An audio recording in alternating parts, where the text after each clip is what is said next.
Twitter has disbanded its Trust and Safety Council. That is the advisory group of about 100 independent civil and human rights and other organizations.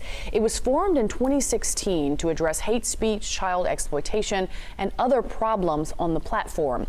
Reports say Twitter informed the group last night that they were disbanding shortly before a scheduled meeting was to take place. In October, we saw one of the most popular social media sites in the world fall under new leadership.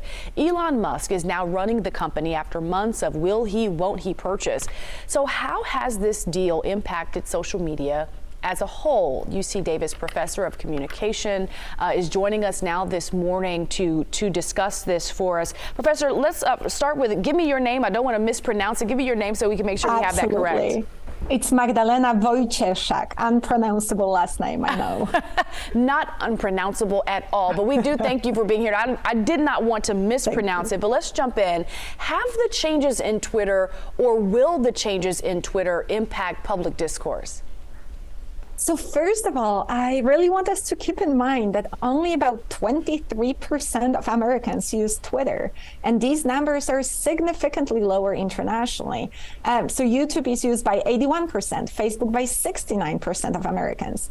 And the solid majority of those users are very infrequent visitors of the platform.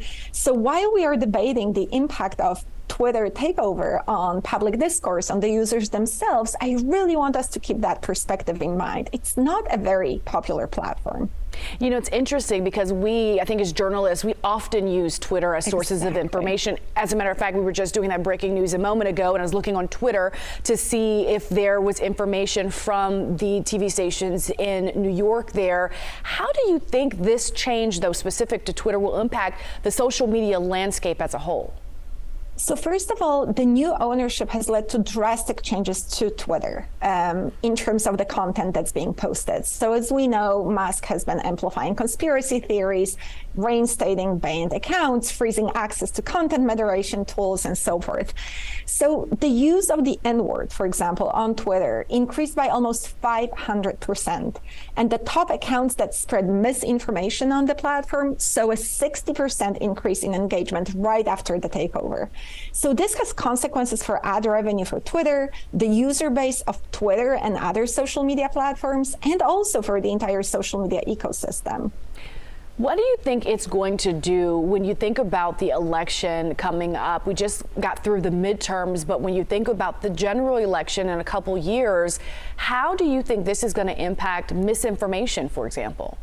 That's a great question. That's difficult to answer, but we know that historically Twitter was leading different initiatives around content moderation, banning bots, suspending problematic accounts, and keeping the platform safe.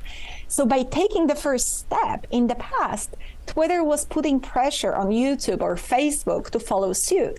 But now that Twitter is becoming an anything goes platform, other platforms may be more hesitant to make policy changes that require backbone or potential revenue loss. So that could have a serious and long-lasting impact on the social media landscape in terms of misinformation or conspiracy theories. Yes. And what exactly will happen remains to be seen, but I do think that that can be one of the drastic outputs of this takeover. We have about 20 seconds here. Are there any other social media sites that make sense? So it's really difficult for users to migrate. Many journalists, many academics have migrated to Mastodon. However, you know, it's not a full replacement. It's not for everybody. It's less user-friendly than Twitter.